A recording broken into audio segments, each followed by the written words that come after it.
TV down. What's up, beautiful people?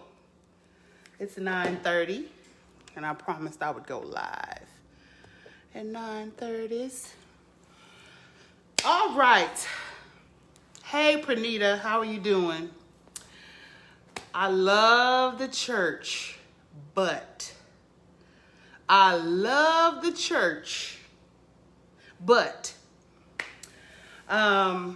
just wanted to jump on here, share a few of my thoughts. I haven't been in an actual sanctuary in a while, but I feel like the church is in me. So everywhere I go, there's a church. But I just want to have a discussion. He said, but what? Hold on, Brandon. I ain't about to convert to another religion or nothing like that. But I posted something like 2 days ago, and it said something to the effect of that we in the Black church teach people how to be skeptical of one another. We teach each other how to not trust one another. We teach each other how to be kind of wary of one another. But where, if you honestly think back, where in your life as a Christian or going to church were you taught how to love?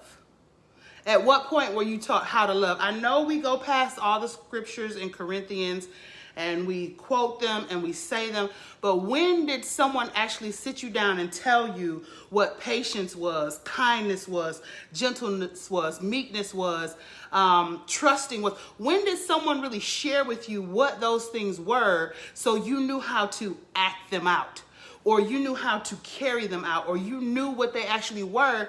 And I believe that if we would have been taught what love really is, we would not have entered into several of the relationships that we entered into in our lifetime. If someone had taken us to the side and said, you know what, this is what love looks like. It looks like this, and really broke love down to us according to the Bible, we would not have gotten into a lot of failed marriages. We would have not gotten into a lot of relationships where we had babies that we necessarily weren't ready to have at that point of time. We wouldn't have had a lot of broken hearts. There's a lot of things that we wouldn't have partaken in or been subject to had we known what love really is. And someone had broken it down to us, right? So that's kind of what I want to do.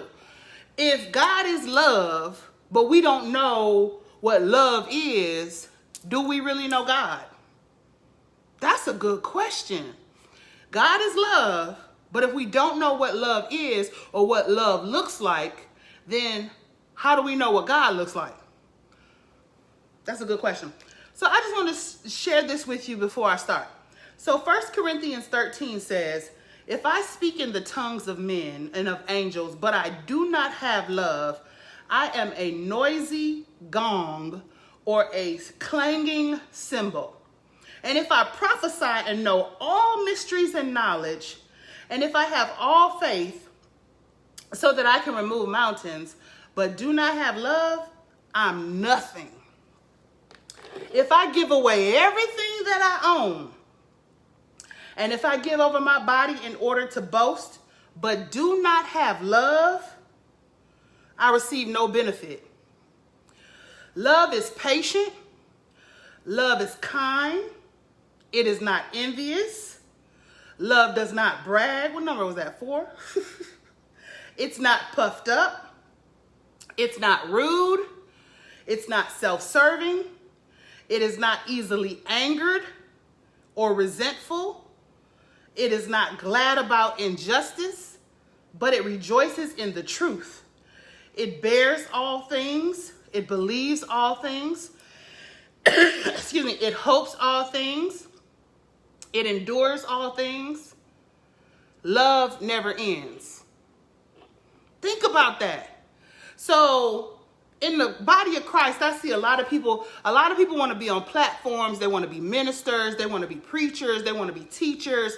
Everybody want to grab a mic and be in the front of people. But they haven't quite mastered these things that will make, even when you get on the platform, just that much more effective. So let's talk about it. What is love? So the first thing it says that love is patient. Think about that. A lot of times just put this in the comment box if you want to. What do you think it means to be patient? Okay?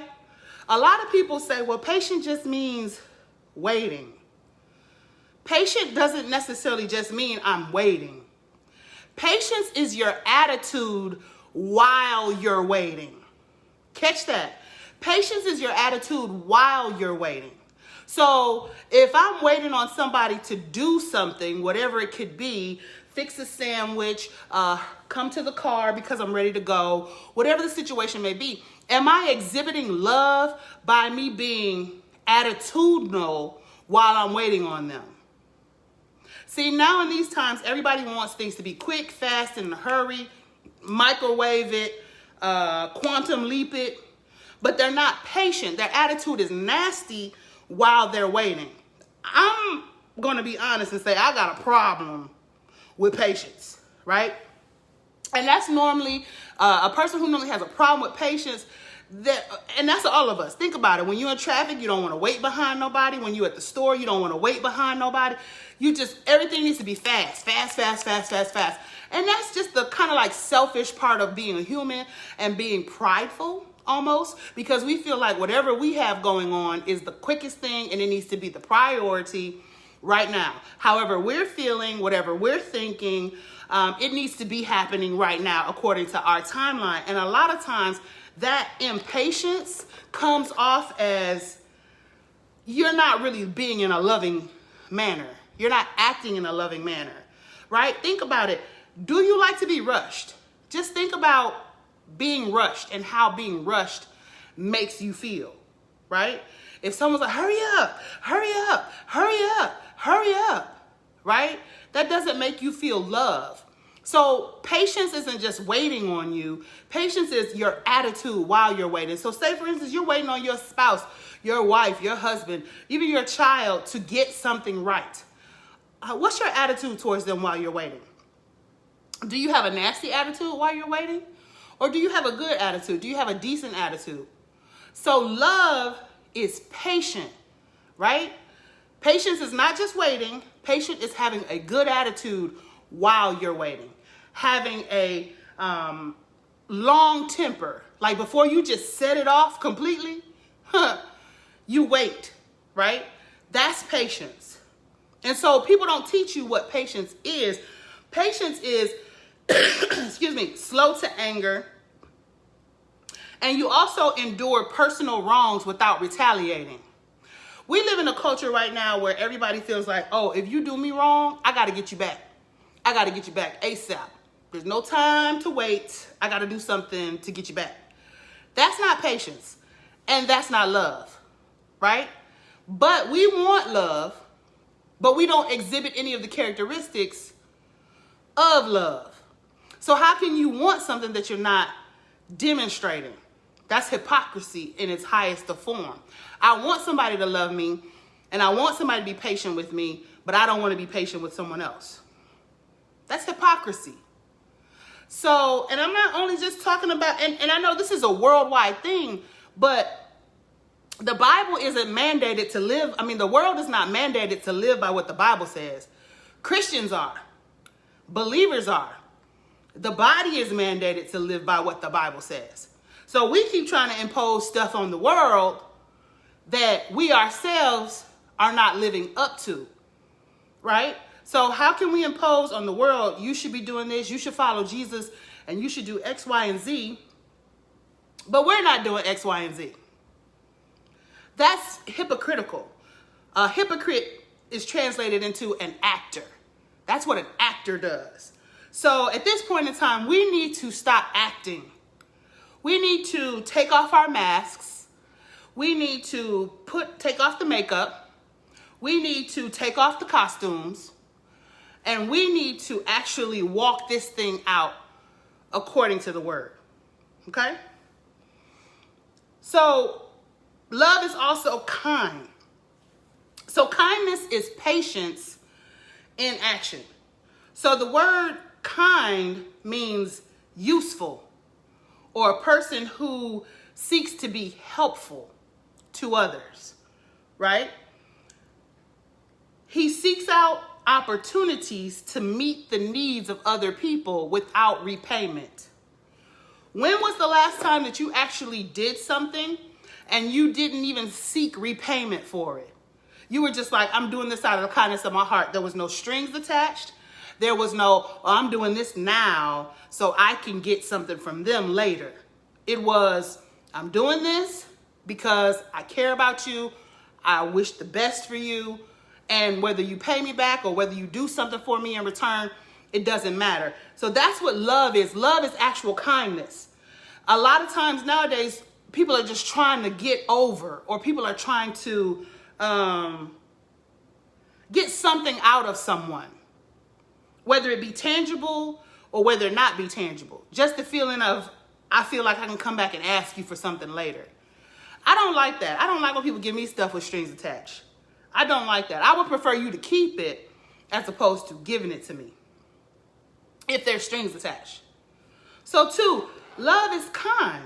Love is kind, and kindness is patience in action. And what you don't know is that kindness motivates people to change, right?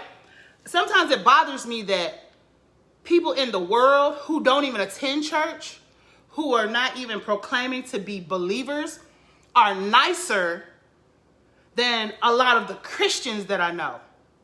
How are non-believers or people who are not claiming the name of Christ nice, can smile, can ask you, how was your day, can genuinely care and have a conversation with you, but then we in the body walking around with faces that are sour, excuse me, not saying hello to people.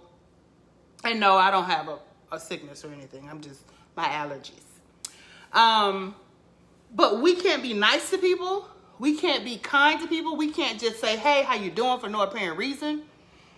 We can't just have a conversation with people. Like today, I went to go have lunch with myself because I love to have lunch with myself, because then I can just sit, think. I'm not rushed. I'm not under anybody's time clock. And me and the gentleman who was serving me, we had a conversation. We talked about Excel. We talked about MacBooks. We talked about Netflix in the middle of this conversation. So my thing was this. He may not have even been a believer, but the fact that I had a conversation, and he was a Caucasian male. So, we got all this stuff going on with race right now.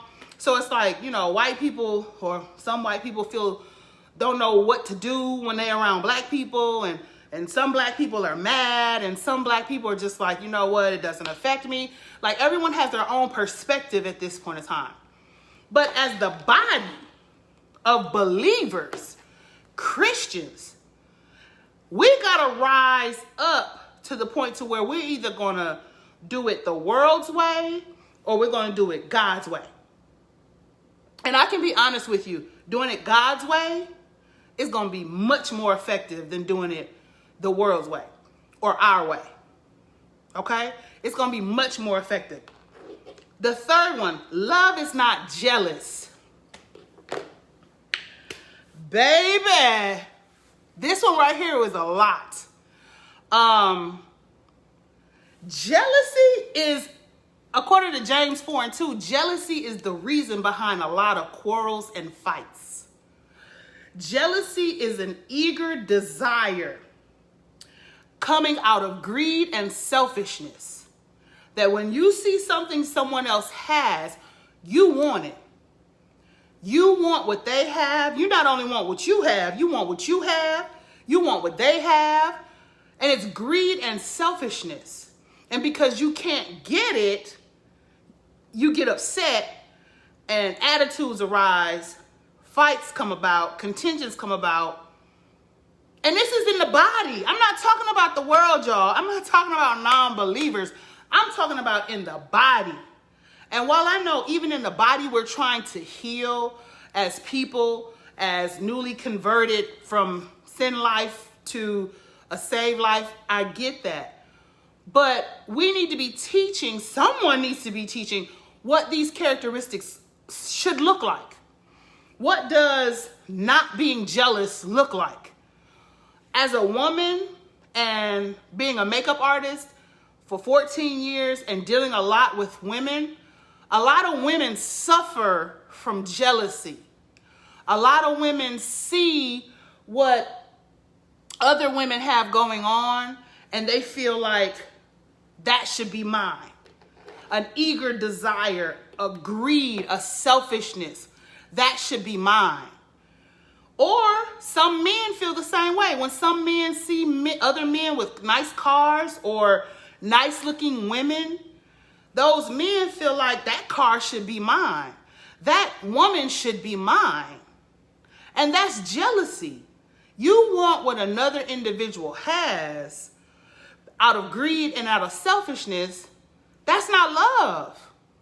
And so the reason why I'm sharing all these things with us as believers is because a lot of times we look around and we're like, well, why is my life going in the direction that it's going?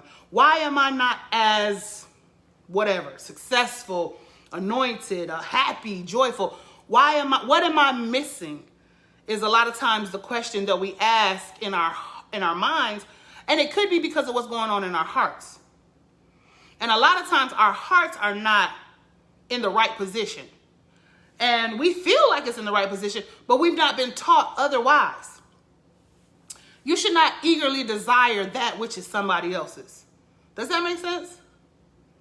So love is not jealous. Love is not selfish. It doesn't selfishly desire that which belongs to someone else. Whether it's their looks, their money, their home, their spouse, their car, their children, their education, their intelligence, whatever it is, excuse me, we shouldn't be jealous of another individual. And if you are, that's a heart issue.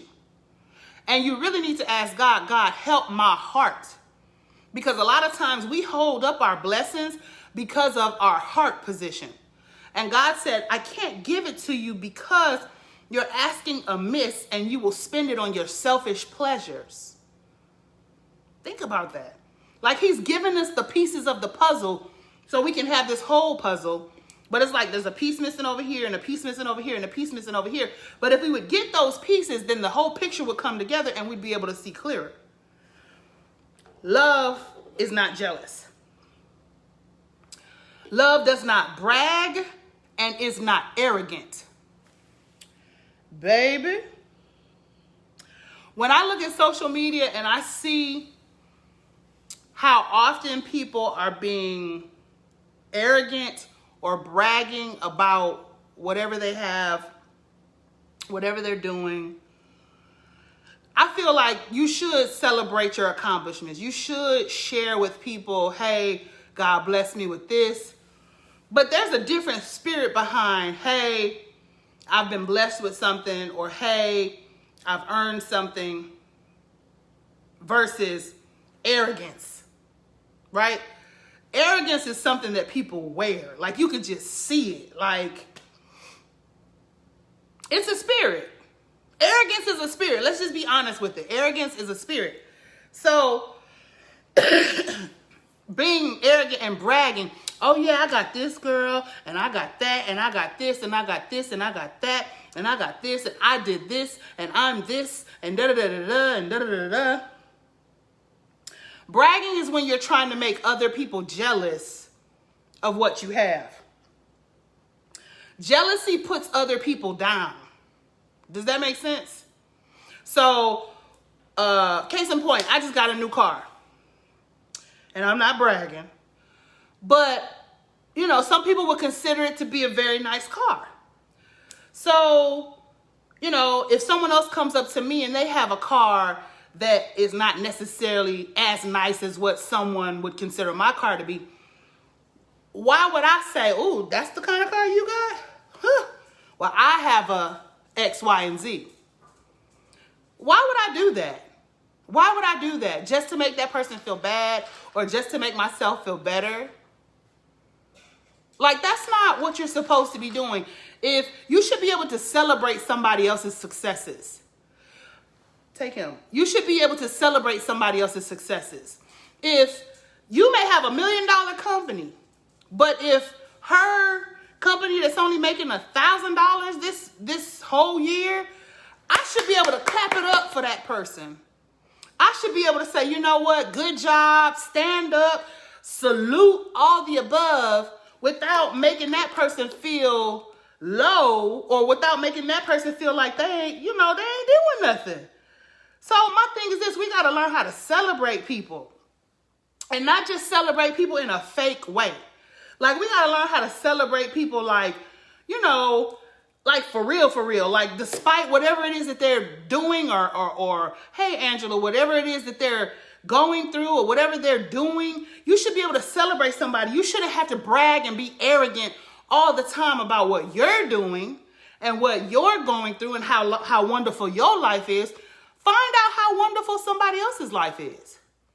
Oh, your child got all A's? That's wonderful. I don't have to come back and tell you that my child got all A's too. You see what I'm saying? Now, I mean, it's just conversation, but a lot of times people say things with the intention of trying to make people feel jealous or trying to make people feel low or trying to make themselves seem so wonderful, when in actuality, we all out here trying to make it. Let's just be clear. We're all trying to make it. No matter what your bank account looks like, no matter what house you live in, no matter what car you drive, we're all trying to make it. So as believers, we have to become more sensitive to our brothers and sisters and how we act towards them, and even how we act towards the world, because sometimes we get it messed up in thinking that we only have to be nice and kind and sweet and gentle to other believers. No, you need to be nice and kind and sweet and gentle to everybody. Case in point, the restaurant that I was in today, a young lady came in. Now, I'm pretty conservative. Now, I did used to have platinum blonde hair. Don't get it twisted. But I went back to black. So a young lady comes in. She has both the sides of her head shaved. And she has platinum blonde braids, which I thought was real cute. So I would call her edgy, right? So she came in and she was on her telephone. And she's talking to her sister about whatever. And she's talking about horoscopes, which I don't particularly practice. And she was talking about how spiritual she is and, how in tune with the universe and some other things that she was saying, which were her ways of expressing her spirit. I don't necessarily express my spirit that way. I'm a Christian. I'm a believer. I believe in Jesus, Christ, and the Holy Spirit. Now, I spoke to the young lady and I asked her name. And she told me her name. I said, "Is that your real name?" She said, "No, it was given to me by the spirits, whatever spirits they were." So I could have easily been a judgmental Christian and be like, ew. I could have easily been like, really judgmental. But I had a conversation with the girl. She was a younger girl. I had a conversation with the girl. She asked me my name. I asked her name. And so we just had a conversation. Now, mind you, she probably practicing some things that I would consider to be witchcraft. But I feel like me being nice to her and not even having to believe what she believes, I demonstrated what God would do in that situation. I demonstrated what Christ would do in that situation. I don't think Christ would have been like in the middle of the conversation like, well, that's witchcraft, that's voodoo, that's hoodoo, that's white magic, that's black magic, that's purple magic. I don't think you need to do that because you're going to go straight to hell. And do you know that there are believers who do that? You got to work up to people. You can't just walk out here and just tell the whole world they going to hell. You can't do that. Which leads me to my next thing.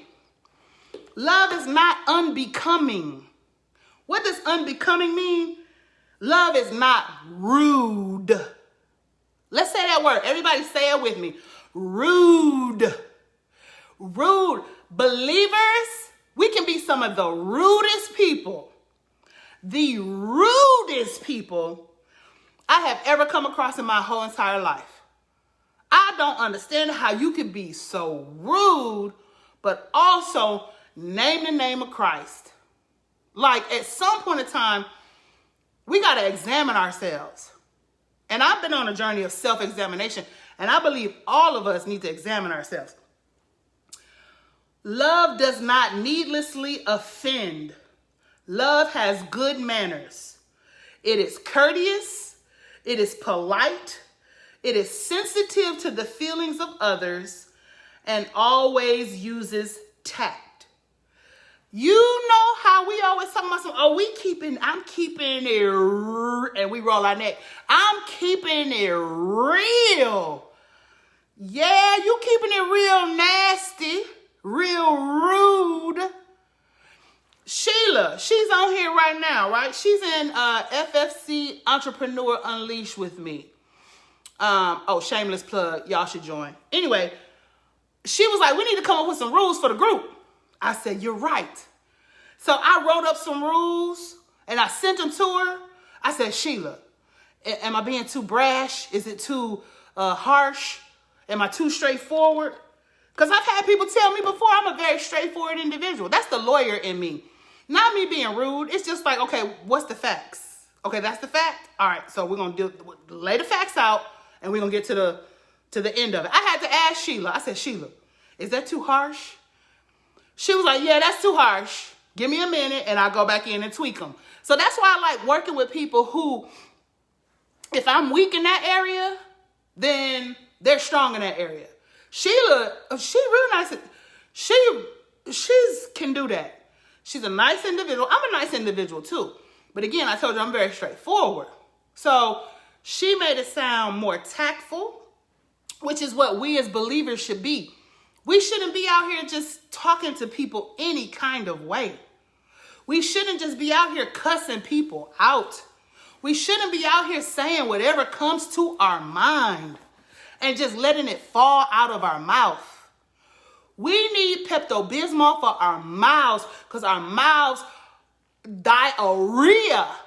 Just because it comes to your mind doesn't mean it has to come out of your mouth. A wise person is not going to say everything. A fool, it just is bubbling over. Whatever comes to your mind, you don't care who you hurt. You don't care whose feelings get stepped on. You don't care who don't like it. It's just like, this is my world and y'all just squirrels trying to get a nut in my world. And you a believer. Ask yourself, do you think Christ walked around offending people needlessly? I ain't talking about the Pharisees and the Sadducees. That was a need. But I'm just talking about generally. Do you think he walked around just offending people needlessly? Right? So just think about that. How are we dealing with people? Are we acting rude? Are we unbecoming? When we go to the restaurants, do we, the person who's serving us, do we pay a very low amount of attention to them? Just get me my food and that's just it. Or do you actually say, hey, how you doing? Because I thought about that thing today. Throughout this whole COVID and pandemic, I've been blessed to work from home. That's a blessing. I don't care how you try to stack it up, add it up. Because I don't have to go out into the world and just be around a whole bunch of people. This man, I thought about it. The man who I talked to today, he's a server at the restaurant. So throughout the pandemic, the people who were at the restaurant had to be at the restaurant, right? If you want your money, and then, okay, you can go get unemployment and all that other good stuff, but you still got to come back at some point in time. But think about all those people who were out there and had to be out there. Like they had to be serving people. They had to be around people. They had to be just around people. Like I would have been freaking out. Like, so it's a pandemic and I gotta be out here in the middle of these people. Like that just would have been me. I'd have been freaking out. But I wanted to be nice to him because you don't know what people go through on a regular basis. Just because your life is good and just because you may have whatever going on and your bank account look a certain kind of way and your house looks a certain kind of way and your family looks a certain kind of way and this is what's going on in your life. That's not everybody's story. And as believers, we can't be so selfish and so rude and so wrapped up in ourselves that we forget that same Christ that we keep saying we represent, but then you rude, you nasty, you're mean, that's a problem. And God is not pleased with that. Yes, Sheila, yes, tipping them real good. He was sitting there and he was telling me about how, he might have had to turn off Netflix. And, I don't know if he was just gaming me or whatever, but it didn't matter because I know my heart. So I gave him I gave him a nice tip. So I would encourage you to do that. When you out at the restaurants and you can afford to give people a nice tip, give them a nice tip. Angela, yeah, give them a nice tip. If the meal is $15 and you can spare $10, because people are going through, y'all, just think about it. Excuse me, y'all. I keep coughing because I have allergies. I do not have anything else. Just think about it. Having to get up every single day. You got to wear that mask for 8 hours. You got to wear gloves. And it's like, I know me, I wear that mask for about 10 minutes, 5 minutes. I done broke out in a full sweat. Y'all, I'm over there breathing, labored breathing. I'm hot. I'm bothered, face itchy. I don't like those masks. I wear it out of respect of everybody else and because I don't want to die and because I don't want to get sick. But at the end of the day, those masks and gloves and all that stuff, and you then got to go out into the world and deal with rude people because everybody's anxious or everybody's on edge. Like when I come across my grocery store workers, when I come across my barber for my son, when I come across the restaurant workers, when I do go to the restaurant, when I go to Walmart, the grocery store, hey y'all, how y'all doing? Y'all good? You all right? You cool? Like I really be sitting there having conversations with people because it's like a lot of people are going through and nobody really wants to talk to one another because of the pandemic. Like nobody really want to we don't really want to have a conversation. And trust and believe, when I be having my conversations, I be backed up. Like we ain't got to be too close, but I still want to be able to hear what you got to say. So my thing is this is like love is not rude, right? Love is not mean and nasty when we're dealing with people. If you don't know what to say, ask my auntie. She might comment on here later. Lately, for the last couple months, 6 months, this is my first reaction when something happens and I know I want to say something. This is my first reaction. Watch it. Y'all ready?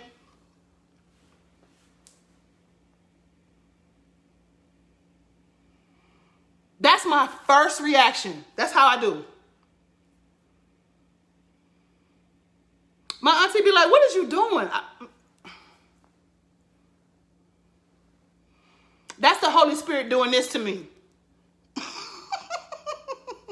That's what he doing. Because I don't want to say a lot of things that I'll have to go back and apologize for. Like, if I say it, I want to mean it. And in ministry and in spiritual things, when you let things flow out your mouth, things start happening. Okay? Things start happening. So you have to be mindful. Like when I see parents or adults talking crazy I was at Walmart and a little girl was in the shopping cart. She was so cute. And I said, oh my gosh, she is so cute. The first thing that came out of her mother's mouth was, but she bad. She's so bad. And she said it about 5 or 6 times to the point to where I almost wanted to go pick the little girl up and be like, come on, baby, just come on home with me. I ain't going to speak that over you.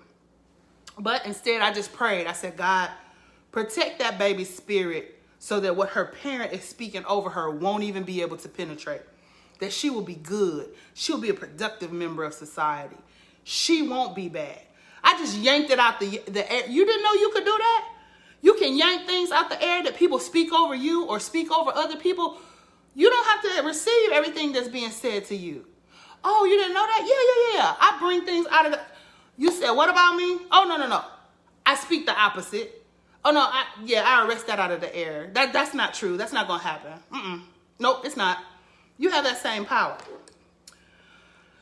Next, Love does not seek its own. Love does not seek its own. It's not selfish, and it does not demand its rights. So when I say that, what I mean is, when you love, you don't seek your own way all the time. You don't seek your own glory all the time. I gotta be right. It's my way or the highway. Nobody else gets an opinion. Nobody else gets say so. It's what I say, and that's just on period. Excuse me, ma'am. Excuse me, sir. There's 8.5 billion people in this world.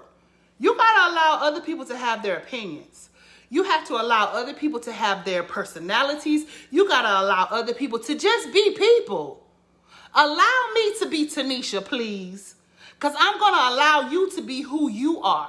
And a lot of times we feel like people got to do what we want them to do, say what we want them to say, be who we want them to be, go where we want them to go, do what we tell them. Why are you so busy out here trying to seek your own, trying to exert control over so many other people? Why? When you don't even have control over... Y'all really want me to say it? It's too many people out here trying to have control over other people when you don't even have control over yourself. There I go with my thing. You trying to control what somebody else say, but you can't stop cussing. You can't stop lying. You can't stop gossiping. You can't stop eating. Come on now. You worried about what somebody else doing, and I get it. We all have our opinions of situations, right? If I see something on social media, I might drop a comment because I have an opinion of it. But at the end of the day, I'm not trying to control anybody's life. I'm not trying to control anybody's situation. I'm sharing knowledge. I'm sharing what I know. I'm sharing insight. But I'm not trying to control anyone. There's a difference between trying to control people. The Holy Spirit doesn't even try to control you. He's a gentleman. He comes in and makes himself known. If you want him to come in, invite him in, and he will come in and have him a good old seat and take up residence with you. But if you don't want him there, come on now. He don't have to be there. Excuse me. And he's not going to beg you to be there. He don't beg you to be where you are. If you want God and you want Christ and you want the Holy Spirit, come on, make room. He'll come right on in and sit right, move these pillows and sit right on here next to me. But if I don't want him, he's not going to force himself. So why do we try to force other people to do stuff? Why do we try to make people do what we want them to do? Why? That's not Christian. If you're a parent, okay, yeah, you need to tell your children do X, Y, and Z. If you're a husband and a wife, you must submit yourself one to another. Got that part.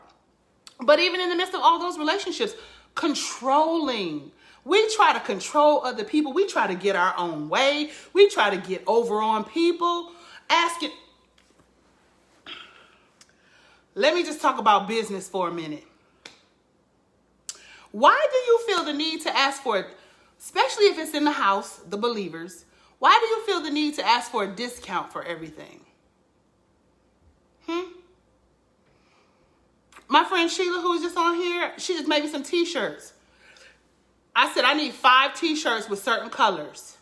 She said, well, there's such and such a piece. At no time in that conversation did I say, hey, give me a discount. Hey, you know I'm church family. At no point in time in that conversation. Angel, I was on her live buying some jewelry. At no point in time did I say, hey, can you give me a discount? I wasn't trying to get over on anyone. I wasn't trying to have my own way.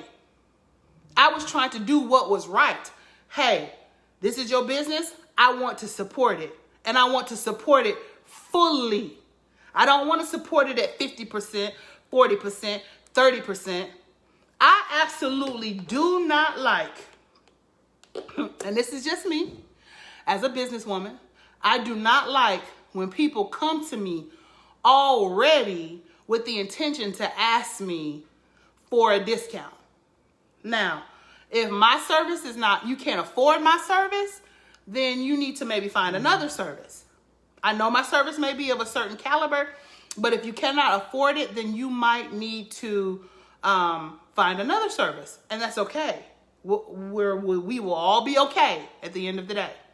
But stop trying to exert your own will onto everybody.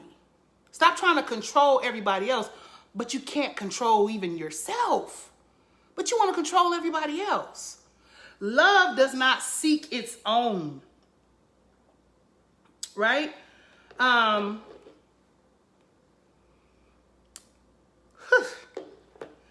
right, so the next one. Love is not provoked. This is an interesting one. Provoked. People are so easily provoked nowadays. Somebody could call you, and I know this is a trigger for a lot of people. Some people could call you the N-word, and you ready to go off. Like, I watch your Instagram sometimes. I was just watching something. I don't know. You know how you just scroll and you see? And it was a young man. It was about like 8 black girls, a young Caucasian male, and another Caucasian female. And I don't know what happened before the video began, but he was like, B, you need to go somewhere and buy some more hair. First of all, sir, please don't talk about a black woman's hair. Anyway, I digress. But anyway, he was like, B, you need to go buy some more hair.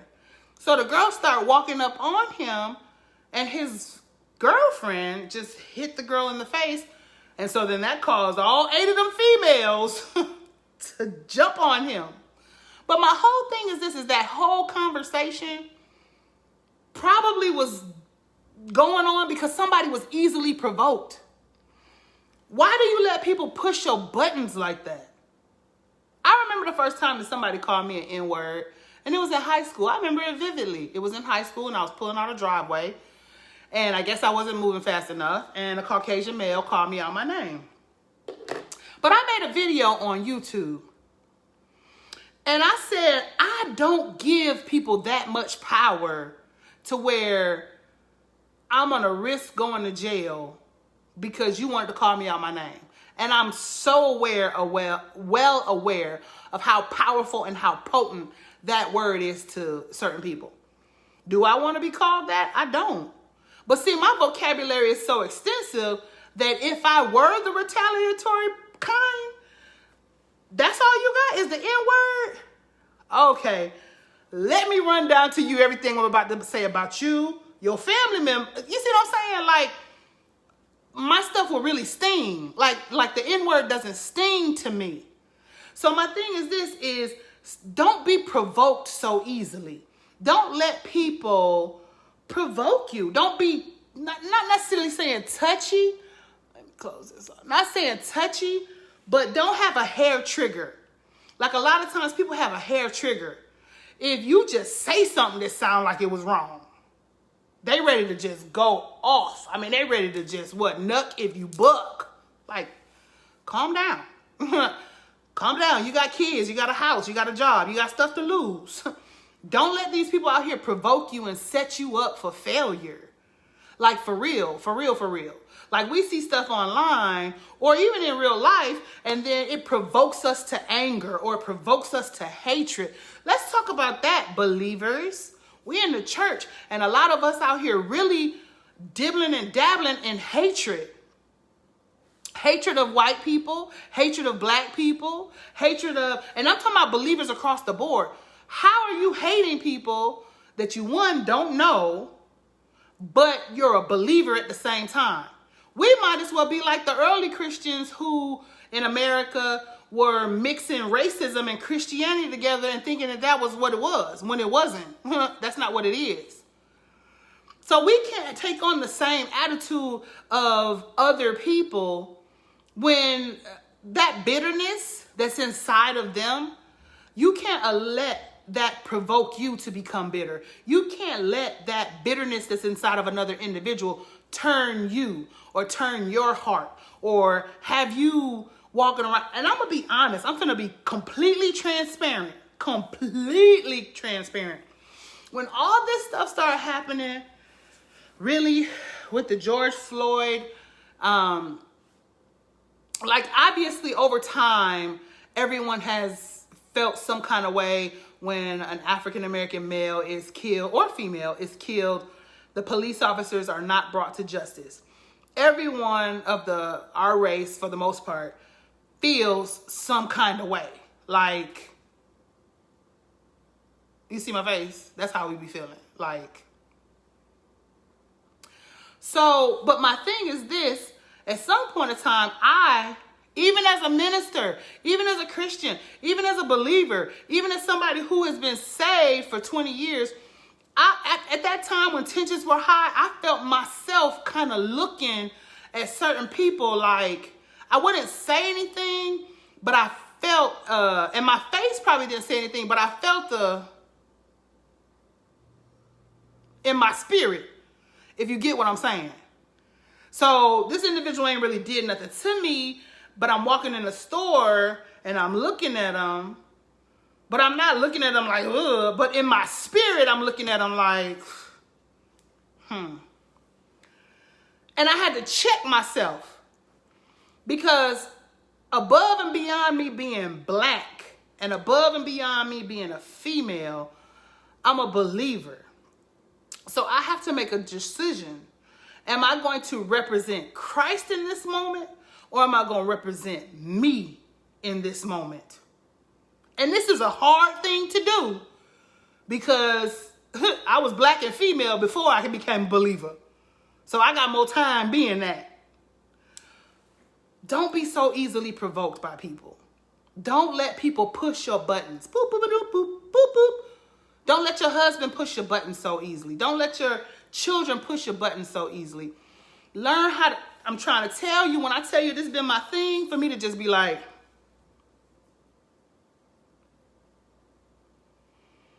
and to think before I speak. I've saved a lot of relationships with people. The ones that I didn't care about, I let them go. But I've saved a lot of relationships with people and situations and business deals to where a person has said something to me that easily provoked me, and I could have responded. I could have lashed out. And I have a very good vocabulary. I used to do really well with cutting people up. And I'm talking about below the belt, right? And I'm not glorifying that.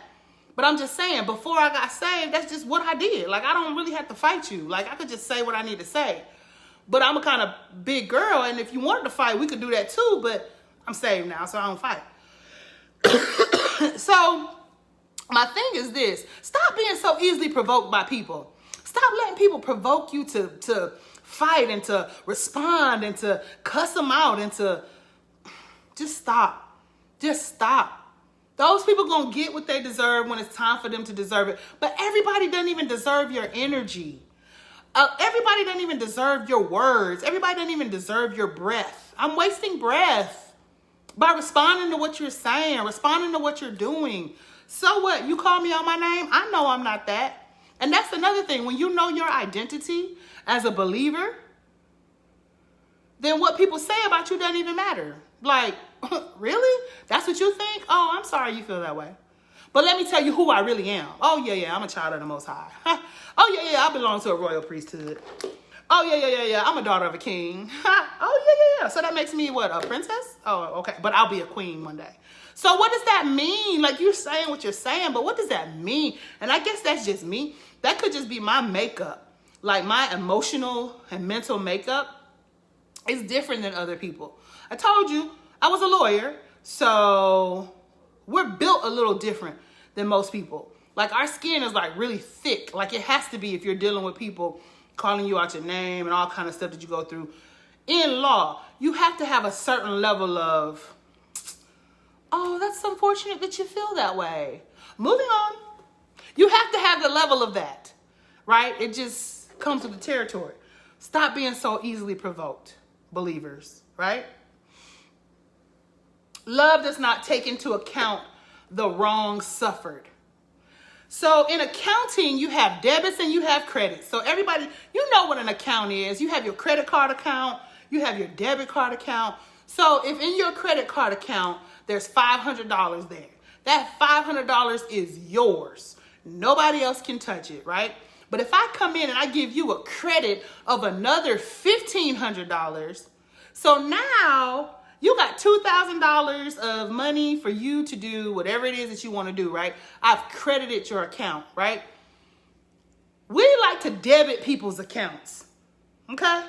We like to take an account. We give them an account. And when they do something wrong to us, we want to take away. We want to debit out love. We want to debit out peace. We want to debit out kindness. We want to debit out, I don't really like you no more. We want to debit out, I don't F with you no more. Or whatever slang terminology. We want to debit out, you're canceled. We want to debit out, oh, I ain't checking for you no more. We want to debit out, I'm deleting, blocking you. We're so quick to want to account for the wrong, but then when do we account and credit people for their right doing? We want to just take the small slice of what somebody did wrong to us and swipe that across the whole relationship. That's what most of us do. Like, we could be kicking it and rocking it with a person for years, and they do one wrong thing, or they do something that's just, we feel like we just don't feel like we have to deal with. And we wipe the slate clean. I'm not calling you anymore. I'm not talking about those people who do stuff back to back to back to back, or continuously do the same thing over and over again, or intentionally try to cause you harm, or intentionally want to do the same thing over and over and over. I'm not talking about those people, right? I'm talking about the people who, this person isn't really trying to hurt you. This person that does have your best interest, but you're worried about what they did wrong to you. And that's the only thing you see. And you're debiting out of your love account for them. But did you credit everything that they did right? Have you credited when they treated you right? Have you credited when they spoke to you right? When they said the right thing in the right moment? Have you credited to their account as well? See, again, we are so focused on debiting and taking away from people our love, our respect, or whatever else. But are we as quick to credit to people when they do right? Are we as quick to give people accolades and applause when they do the right thing? That's what love does, right? Love is not out here excessively taking into account all the wrong that was done to it.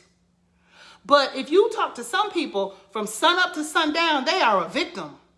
Believers, from sun up to sundown, you are a victim. My mama did me wrong. My daddy did me wrong. My daughter did me wrong. The dog did me wrong. The mailman did me wrong. The taxi driver did me wrong. The air conditioner did me wrong. The fan did me, the pillows did me wrong. From sun up to sundown, you're a victim. You taking account of what everybody doing to you wrong. That's why I can't be around pessimistic people. I can't be around people who see out of a tainted, muddy glass. Like, I can be around you for a short period of time, but like really being around, no. And you're pessimistic, and the majority of what you say is negative, and the majority of what you say is how people have done you wrong. No, you can't be a believer and always concentrating on what other people are doing to you that's wrong. You can't be a victim 95% of the time and you call yourself a believer. What are you believing in? You believing in being a victim. Does that make sense? I hope that makes sense. All right, so we're going to tune it up in just a moment. Let's see, 1, 2. Okay. So then the next one is selfless love does not rejoice in unrighteousness, but rejoices with the truth. Love is never glad when other people go wrong. To rejoice in the truth means to be glad about behavior in accordance with the truth of God's word. If someone you don't like falls into sin, you don't gloat, you don't grieve, you don't gloat, you grieve because God is grieved by sin. Right? Exactly, Chris. If they repent, then you rejoice. Case in point. Some people actually get glad when other people fall into sin. Like, you see them struggling, and instead of praying and hoping that they come out of it, you're like, see, I told you they wasn't nothing. See? Yep. No. Look at them. Come on, believer. You should be believing in the fact that Christ came not just for you, but for that person who you sitting there looking at. I know you don't like them or you've been through some things with them, but Christ came for them too. Let's just be clear, believers. Christ came for the people who you don't like. I know you don't want to hear it, and I know it may hurt your feelings that you're not the only one who Christ came for. Christ came for the people who you don't like too. He did. He died. Yep. Christ went to the cross for the people you don't like. He went to the cross for your ex-husband. He went to the cross for your ex-wife. He went to the cross for your co-workers. He went to the cross for the manager who fired you. He went to the cross for the police officers. He went to the cross for all of them. So as believers, we can't rejoice in when bad things happen to them, or they fall into sin, or they fall into bad situations. That's not what we're supposed to be doing. But if we be honest about that situation, a lot of us get joy out of seeing people suffer and doing wrong. I only got a little bit of time, so I'm going to just keep on going. Selfless love bears all things. This means to cover another individual. Are you covering the people who you say you love? You love your family, you love your husband, you love your wife, you love your children, you love the students if you're a teacher. You love all these people, but are you covering them? So by covering, what do I mean? Are you running them down with jokes and sarcasm and put downs, and you know she's struggling with lust and having all these different relationships, but you're being sarcastic, or she kind of much of a hoe, or whatever however you want to be sarcastic or joke or poke fun at people's issues. Love defends the character of another person as much as possible, right? So we should be defending the people that we love. We talk so bad about people that it's just like, who do you really love? Because you talking just as bad about the people you say you love, you're talking just as bad about them as you would be talking about your enemy. The people who, mean nothing or mean limited amount to you. I don't get it. We need to cover those people who we love. Cover them in prayer. Speak encouraging words to people. It's nothing to speak encouraging words to people. Yeah, I know you're going through right now, but it doesn't always have to be like this. Yeah, I know you're going to come up out of what you're in. I know, an encouraging word is nothing. It costs you nothing. It costs you nothing. Instead of talking about people, talk to people. And then you may find out why it is that they're going through what they're going through, why they are where they are. And then you might be able to, at least share an encouraging word or something that can help them come up out of. You wouldn't believe how many one-word sentences or one-word statements that have helped me come out of something. So that's why I'm so adamant about talking to people. Like, one word, one sentence can change your life. Like, seriously, if that one word, that one sentence is rooted in God and the Spirit of God is in it, He doesn't have to talk to you all night long. He can say one word, one name, one location, one address, one number, and it can shift the whole trajectory of your life. That's just how good God is. All right. Selfless love hopes all things. Love is not pessimistic. You know how a lot of people are always like, you know what? I just talked about that. Pessimistic people. Look, hey. It does not expect people to fail. A lot of people have just basically given up hope on other people. I expect it to fail. I expect the relationship to fail. I expect you to fail. I expect the job to fail. I expect God to fail. Like, so you just expect everybody to fail? Like, that's what we're doing? Like, everybody's failing? That's not love. You should be hoping for good things. We refuse to take failure as a final say in someone's life. I'm sure you've had a family member or a coworker or somebody in your life who they were at a point of failure, but did you give up on them? Or did you say, you know what, we're going to work through this? Now, let me preface this. I'm not saying somebody who done constantly abused you, constantly beat you up, constantly destroyed yourself. I'm not talking about that. I'm talking about the people who we know have our best interest, but they're just going through a rough patch in life. I'm not talking somebody who's been doing the same thing for about 45, 65 years. I'm talking about those people in our lives who we know are going through a rough patch currently, and they need our assistance. Do we give up on them? Do we just walk away? We shouldn't. Not as believers. All right. And last, love endures all things. So endure is a military word. It means to sustain the assault of an enemy. Holding up under trial. Perseverance in spite of difficulties. Love hangs in there. Now, it's not just passive, like, oh, just whatever you want to do to me, just do it to me.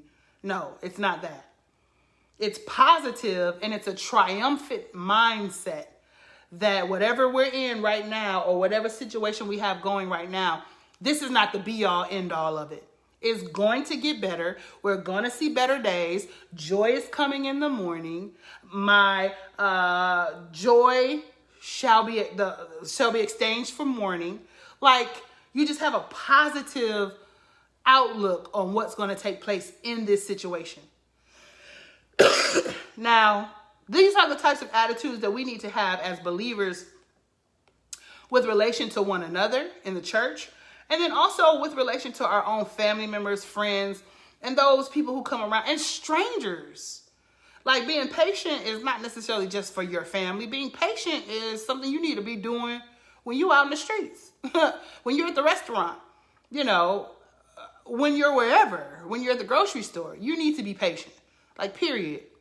The world is not revolving around us. And I think a lot of times we as believers feel like the world revolves around us when it does not. We feel like just because we are saved and we are Christians, that everything else is beneath us and must bow down to us when we enter the room. And that's the wrong attitude. That's a self-righteous, judgmental attitude. Like, a lot of us have this and carry it with us. If you are a believer for real, then you should be recognizing that you came to this earth to serve, like a servant's heart. Not, I'm better than everybody. And yes, everybody make way. The queen is coming through. She's coming through. Excuse me. The king is here. The king is here. If you don't sit your butt down, sit your butt down. So let's run it back. Love is patient. Love is kind. Love is not jealous. Love does not brag and is not arrogant. Love does not act unbecomingly or rude. Love does not seek its own. Love is not provoked. Love does not take into account a wrong suffered. Love does not rejoice in unrighteousness. Love bears all things. Love believes all things. Love hopes all things. Love endures all things. Now, if we can get to the point to where we actually start implementing these things into our lives, I believe the types of relationships that we will attract, the types of friendships that we will attract, the type of family ships that we will have will be awesome and will go to the next level. And we will begin to attract the things in our life that we feel like we've been missing. We will begin to attract those things in our lives that we feel like we've been missing. Because now, if God is love and we're now emanating love, guess who just stepped in the room? Guess who just showed up in your situation? Guess who just is operating through you in that moment or in that period? God. So I hope this has helped. As believers, we got to come up in our love walk, even in the midst of situations where it's just like, nobody's loving us. And I understand some people feel, no, who's loving us? And I understand the racism. I understand the social injustices. I understand all those things. I understand the anger. I understand the pain. I understand the disgust. Because I've walked through every single one of those emotions above and beyond being Christian, above and beyond being a believer. I've walked through all of those emotions in the last few months because of all of what's happened. I've been disgusted. I've been angry. I've been hurt. I've been depressed. I've been at a loss of words. I've been anxious. Like, it was one day I got up, I was like, man, I don't even want to go outside. Like, I'm cool. I'll just stay at home.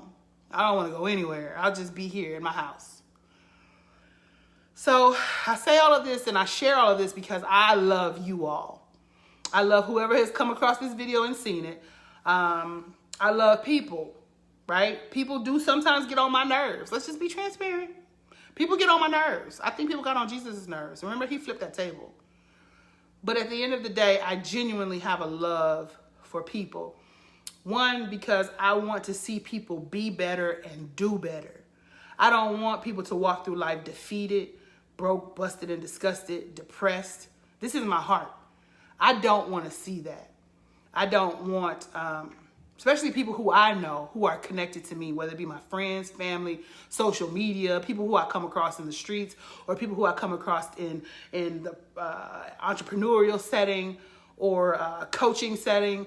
I don't want to see people fail. I don't want to see people defeated, right? That's just my heart. So again, this has been your girl, Tynisha, giving you a big old hug from afar. And until next time, bye.